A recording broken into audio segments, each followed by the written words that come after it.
Hey everybody, what is going on? Hexlex here. I've got another Master Duel video for you all today. So, we're going to be coming back to Melffy Spright once again. This is distinctly different from the Spright build that I played that splashed a few Melffy cards. The Melffy of the Forest, 1 Catty, 1 Pinny in order to make Herald of the Arclight against our opponent's turn. This is more of a fleshed out Melffy deck. If I was going to be, using a more pure Melffy build, I could cut the Spright cards, but honestly, not that Melffy is necessarily a bad deck without Spright, but let's be real, the Spright engine very, very much helps this deck out a lot. But I do like a lot of the Melffy cards as well as some of the other kind of tech that we use as well. I don't really get to show it off, I think, much in this video, but Hop Ear Squadron is another great way to make the Herald of the Arclight or the Merry Melffys, either one of these, during your opponent's turn. You just simply target a level 2 monster on your field, special this, and then immediately sync with it. We also have another cute little tech option for this adorable deck, is Silvervine Serni. This is a good card to summon off of Gigatic Spright if you've already got your Spright engine going.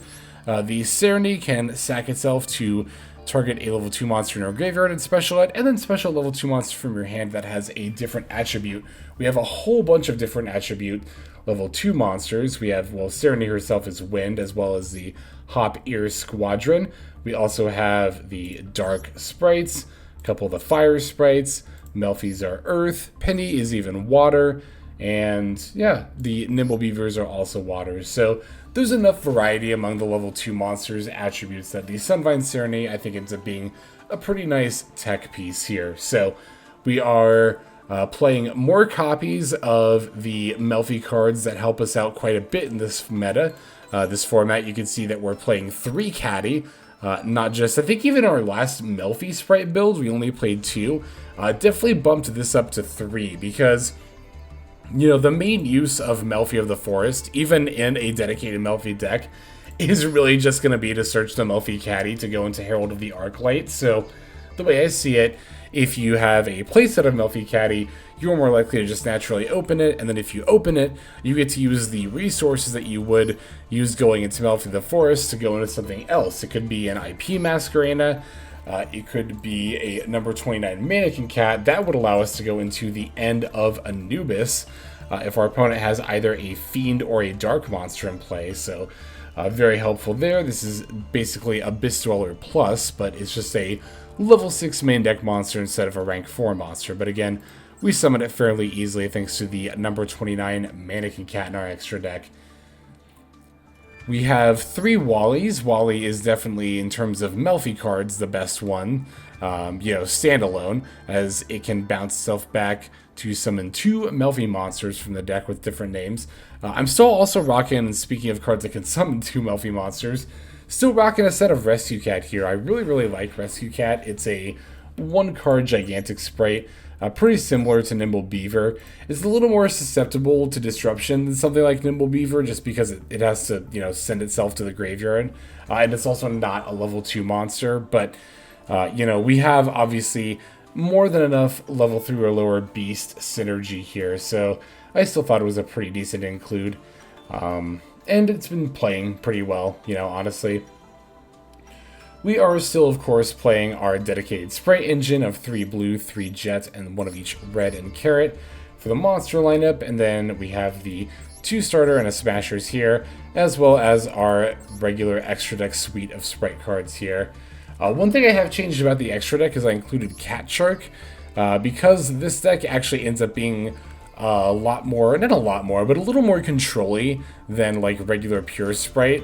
Not quite as much as Runic Spright, but it's not hard to control down the opponent's board with this deck, so there are a lot of times where Cat Shark actually is kind of poised to OTK that I noticed last time I was playing Melffy Spright, so I decided to throw it back in, and sure enough, we do actually have a Cat Shark OTK. It's going to be featured in one of the games for this video, so definitely look forward to that. We are still playing our dedicated anti-tier stuff, as I mentioned earlier, End of Anubis to grab off of Mannequin Cat, as well as playing the Dimension Shifters, because we do have some graveyard synergies. We can also play under Dimension Shifter. It's not that big of a deal, so yeah, definitely still rocking those. there.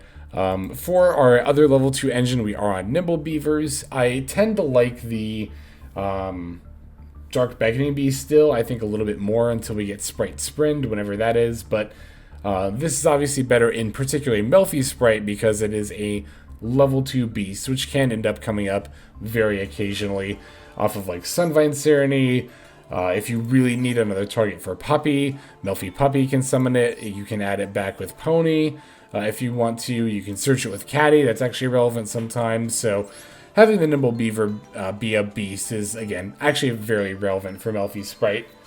And yeah, I definitely don't think that this should be discredited as a variant of Spright. This is actually one of those decks where I wonder if we had gotten this Melffy support before Tier Lament saw play. Like, how would Melffy Spright have stacked up with the other variants? It probably wouldn't have been better than Pure, to be honest, but it might have been better than Runic in that, like, you know, post-Shizu but pre-Tier Lament meta that we had, but that's all hypothetical at this point. Who really knows? Alright, so I'm going to go ahead and run through the deck list here, as I always do, and then we will take a look at some games with this adorable deck. So we are playing 3 Maxx, 3 Nimble Beaver, 1 Hop Ear Squadron, 3 Melffy Catty, 1 Melffy Puppy, 1 Melffy Pony, 1 Silvervine Serni, 3 Spright Blue, 3 Spright Jet, 1 Spright Red, 1 Spright Carrot, 3 Melffy Wally, 2 Melffy Pinny, 3 Ash Blossom and Joyous Spring, 3 Rescue Cat, 1 The End of Anubis, 2 Dimension Shifter, 2 Call by the Grave, 2 Spright Starter, and then 1 Spright Smashers. There's our main deck. For the extra deck, we're on 1 Herald of the Arclight, 1 Merry Melffys, 1 Sky Cavalry Centurea, 1 Cat Shark, 1 number 29 Mannequin Cat, 1 Melffy of the Forest, 2 Gigatic Spright, 1 Downerd Magician, 1 Divine Arsenal, AA-ZEUS Sky Thunder, 1 IUP Masquerena, 2 Spright Elf, 1 Knightmare Unicorn, and then 1 Mekk-Knight Crusadia Avermax. So there is our list. Let's look at some gameplay now. Alright, so we're going to start off by facing off against Tier Lament. It's going to be a branded Tier Lament variant.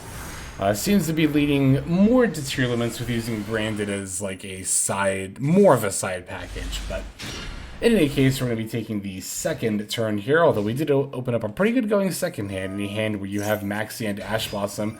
Definitely not a bad one. Opponent's going to start with a classic tier opening of Rhino Heart plus Scream. I'm going to let it resolve. I don't want to use the Ash Blossom just yet. Opponent ended up hitting Burly and Havness. They are only going to proc one of them, of course. I'm going to chain the Maxx and get a draw off of this Kit Kalos that they summon. Putting back their Tier Laments in grave. And here is the Kit Kalos. I will be using Ash Blossom against this Kit Kalos search. Obviously, I would have liked something like Imperm, but we're actually not playing Imperm in this build. Could have thought about taking out Ash Blossoms for Imperms, actually. We're really only just now considering that, but the Ash Blossom's good enough here. My opponent's just going to end up setting one card before passing back to us, so we managed to stop a good bit of the dreaded tier opening, and we have a very good follow-up ourselves. Get on some of the Nimble Beaver. Opponent's going to activate Scream, but I'm going to use my second Ash Blossom to negate the Scream mill, just because I know my opponent doesn't really have any other extenders, like, because they didn't really use much last turn, so I definitely don't want them to, like, mill more. Gonna special Nimble Beaver from deck, then the Spright Red from hand, then the Spright Blue from hand, searching and then specialing the Spright Jet for a Spright Starter.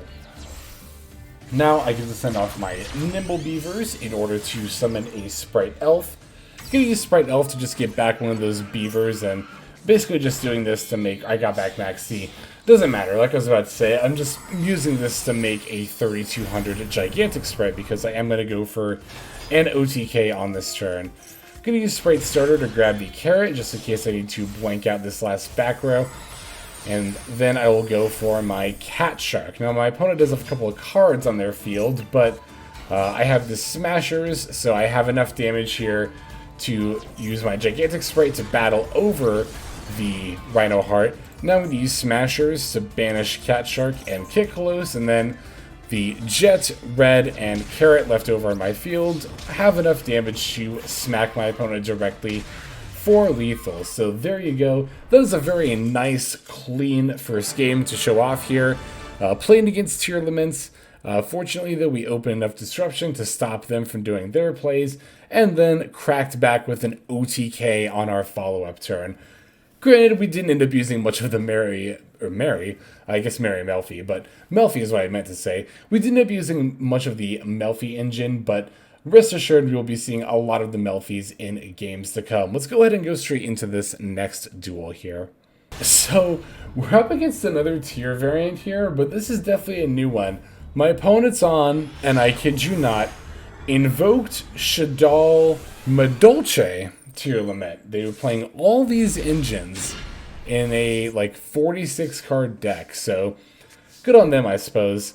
I'm gonna go first here. This hand might not look like much when I have to, set call by and then move to end phase, but of course during the end phase I get to special summon all of these Melffy monsters from my hand, so I'll special the Catty, Wally, and Pony here. Opponent's going to start off with a Petting Sasor. I'm thinking, okay, so I'm playing against Madolches here. Going to use my Melffy Catty as well as Wally. Not going to use my Pony yet because this adds back Beast from grave to hand. I don't want to do that just yet. So I'll use Wally to summon a Puppy and a Pinny, and then I'll use Catty to add the other Penny. The Penny I summon just because I don't really have anything else I need to summon in the way of Melffy monsters. Same with the Puppy, summoning the Silvervine Serni here. Don't actually plan on using this, but it's like, I don't know, I don't want to have another plan with the Puppy here. I actually, you know what? Oh, I just realized I took out the level 2 monster that just blows up a card when it summons itself. I need to put 1 copy of that card actually into this deck to summon off of Puppy in that situation. It's one of the mythical beasts of the forest cards. It's the little hedgehog-looking rabbit one, I think. I don't remember, but I'm going to summon a Merry Melffys here and not a Herald of the Arclight to bounce their Pudding Sis and stop their Madolche plays until they summon a Shadal Squamata. So I'm like, okay. I actually triggered my Pony a little early here. I did mean to trigger the Melffy of the Forest, but if I had waited, I could have actually saved the Pony and then bounced it back if my opponent summoned or attacked later. And then I could have used Melffy of the Forest effect to make my opponent's Squamata unable to attack, but they also could have just moved to battle phase and attacked anyway, so I don't think it ultimately super duper matters here. Alright, so passing back to me with a very full hand, and then I normal summon Rescue Cat, and they ultimately just ended up conceding after that? I definitely think that was a very early concede for my opponent there. The Rescue Cat, let's see, in that board state, I mean, our opponent still had, what? Yeah, the Squamata and a defense mode Petting Sasor. So, could I have OTK'd? I already had a level 2 monster and a rank 2 monster on the board as well. I actually don't think it would have been too difficult. I think I could have OTK'd with Cat Shark in that situation, but I still think it was a bit of an early concede for my opponent, even if I did have the Rescue Cat and a whole grip of Melffy monsters in my hand. Honestly, the Puppy and the Pony weren't even really doing a whole lot at that point. But in any case, let's just go ahead and move on to our next game here. Our next duel is going to be against Spiral. Definitely a very scary deck, and yeah, one I still actually haven't learned the combo line of, but I'm generally feeling out their choke points a little bit better nowadays. We do get to take the first turn though, so Nimble Beaver Catty Jet call by, definitely not too bad here. We're going to start by normal summoning a Nimble Beaver. Opponent doesn't have a response for it, definitely good for me, we love to see that. Going to use my Beavers to go into a Gigantic Spright. Now with Gigantic Spright, I will go ahead and get my Spright engine online, getting the Spright Blue. I could have, I guess, gotten a Silvervine Serni here, and then special Jet, use Jet for starters, starter for blue, blue for red. Or I guess Carrot because I already have red, but I wanted to use the Jet to get Smashers. I tend to value Spright Smashers generally very highly as a card, so I like being able to search it with Jet whenever I can. And I think the additional level 2 bodies on board doesn't end up being necessarily as good as the Spright Smashers here. So this right here is an excellent turn 1 end board. This is an ideal turn 1 end board. We have, of course, the Spright Elf with the Spright Red, and we have the Catty on board as well. And because we opened it, I touched on this earlier in the deck profile, because we actually opened the Melffy Catty, we got to go into an IP Masquerena instead of overlaying into Melffy of the Forest and using that to search a Melffy Catty. So that's, again, why I really like having 3 copies of this card in the deck. And, of course, with Penny now being out, Catty does end up being just the best Melffy monster to open in general. We also have the Called by face down, accompanied by the Spright Smashers that we end up searching earlier this turn as well. So, very good opening here, an ideal turn 1 start. Opponent's going to begin with a Reasoning. I'll chain the Spright Elf to get a Jet here before my opponent can really punish me with anything on board. Gonna end up using this Jet to search a starter. Now, I called level 2, and the reason I like to call level 2 with Reasoning is because I most often see this card, I don't know about nowadays actually, but I guess pre-Tier Lament I would most often see this card in like some kind of runic pile. So, I don't want them to summon a Cyberstein. Very much don't want them to. But now I get to summon my Penny, as well as the Catty. Now, you might think I'm going for Merry Melffys to bounce the Nibiru here, but I'm not. I'm actually going to go for Herald of the Arclight, because I figure if my opponent is going to be playing a deck that uses Reasoning, they want to get a lot of monster cards in their graveyard, and so having the Herald of the Arclight up to banish cards, I think is going to be very advantageous moving forward in this turn. Now, the reason I used IP there is because my opponent actually went to end the main phase. So I knew they were just going to try to battle over the IP. So I'm going to use it and the Spright Elf, which I've already used the effect of, to go for Mekk-Knight, Crusadia, Maxx. My opponent moves into battle phase anyway. I guess they didn't know they couldn't target my Herald of the Arclight for an attack as long as I have Maxx up. So they're now going to be forced to move into their spiral plays. I really like the combination of Maxx plus Herald of the Arclight. Not just against a deck like Spirals, but in general, and especially against Tier Laments, it can be very hard for Tier Laments to out Maxx made with IP plus Herald of the Arclight. The Maxx, as I mentioned, will prevent the opponent from targeting your monster with attacks, and obviously they can't target the Maxx with effects or destroy it with card effects either. And as we've discussed before, Tier Lament can often have a difficult time outing Towers like effects in general. So when that Towers effect is just protecting your Herald of the Arclight, very, very good. So here I'm going to use the Spright Smashers to get rid of their double Helix, and that ultimately ends up being enough to get the win there. Well, our opponent's connection quote-unquote failed, but you know, this was definitely, I think, one of the rage quit disconnects. Not that, I don't know. Some people just quit out of the app if they're playing on mobile instead of closing, like actually hitting the surrender button. So I think that's probably what happened here. And even in a situation where we don't need to like banish monsters with Herald of the Arclight, it's still very, very good to have the Herald of the Arclight around, protected by the Maxx as a general Omni-Negate. I think Maxx plus Herald of the Arclight is just generally a very, very good end board, and one that this deck can make very easily. And it, as I said before, it's doubly so against Tier Laments. But we still have one more game to look at, so let's go ahead and dive straight into this next duel. And finally, our last duel is going to be against Dual Avatar, which is an archetype I did not know existed until this game, and has apparently existed in, I think, the entirety of Master Duel's time. I've just literally never heard of it or seen it before, but I guess it's a first time for everything. In any case, I'm going to start with the Rescue Cat play on this turn 1.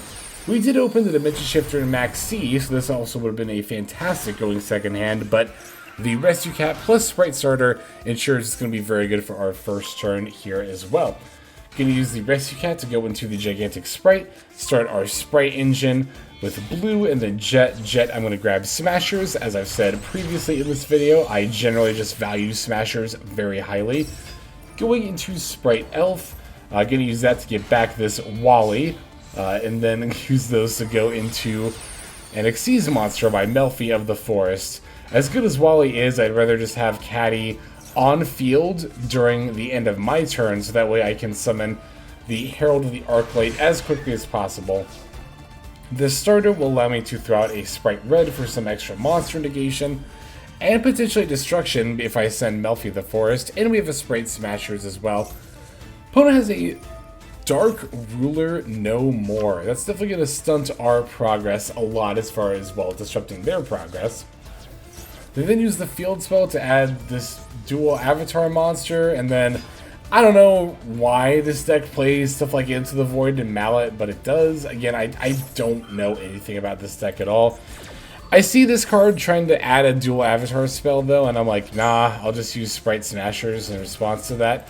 Opponent's going to then perform a Popper up to draw 3 and then, you know, discard 3 to draw 3.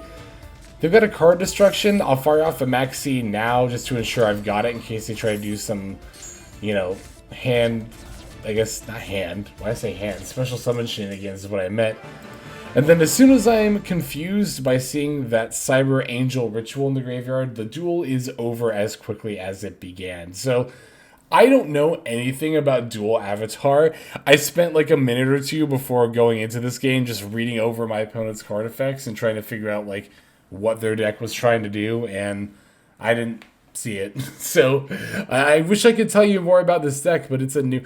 I think it's been in Master Duel this whole time though. Like, I looked it up earlier. Let me actually look it up now because I don't quite remember off the top of my head. But if I search like... Yeah, if I search dual avatar, right, and look up some of their monsters... Yeah, released on January 19th, 2022. That was when the game came out. So, yeah, this archetype is... Oh, wait, they do have a fusion monster that's not out in the game yet. They have one card that's not out yet. But, yeah, I've just never heard of this archetype. But it's been here the whole time, apparently. So, cheers for that, I suppose. But that is going to be it for these games. Hope you enjoyed them. And don't worry, we will definitely be continuing to play... some amount of Melffys and Sprights into the next season as well. I want to cover Pure Spright, which I am still playing the little Melffy package in that. And I'd also like to come back to this Melffy deck in particular. This more focused, I guess, Melffy Spright. You know what I mean. Either case, let's just move on to our outro. Alright everybody, thank you so much for watching all the way to the very end of the video like this. That means a whole lot to me. Not just personally, but it's also a great way of supporting the channel as well. If you're interested in supporting the channel in other means, you can of course feel free to comment and or subscribe right here on YouTube. I'm always looking to the comments section. You guys leave some pretty awesome feedback as far as like constructive criticism goes when it comes to deck building, gameplay, channel content, all that stuff. So feel free to leave your opinion down there. I will be sure to take a look at that there. And then subscribing is going to be the best way to get notifications of when these videos drop. That does happen every day, by the way, so if you're looking for daily Master Duel content, you've come to the right place. And there are more places where you can get some daily Master Duel content. If you check out the description below, follow the top link over to my Patreon page. There for just $5 a month, which is as much as you pay for a booster pack. You'll find a lot more value than a pack full of filler over there. We've got some previews for content upcoming here on the channel. We've got some exclusive games that are only posted over on Patreon over there. We've got some Q&As, and then you can also have your name featured in this lovely credit sequence where I thank all of the people who are helping contribute over there on Patreon. It's a huge support to the channel, and it really means a lot as well. So thank you everyone who is donating that is featured here on screen. And again, you know, it's not just a pure donation, you do get some more daily Master Duel content over there just for being a part of the Patreon. But I think that's about all the time that I have for today's video. Once again, I just want to thank you so very much for sticking all the way to the end of the video. Again, it just means a lot as I do put a decent amount of work into getting these videos out every single day. But that's about all the time that I've got for now, so without further ado, this is Xlex. I'm signing out, and I hope you have a fantastic day.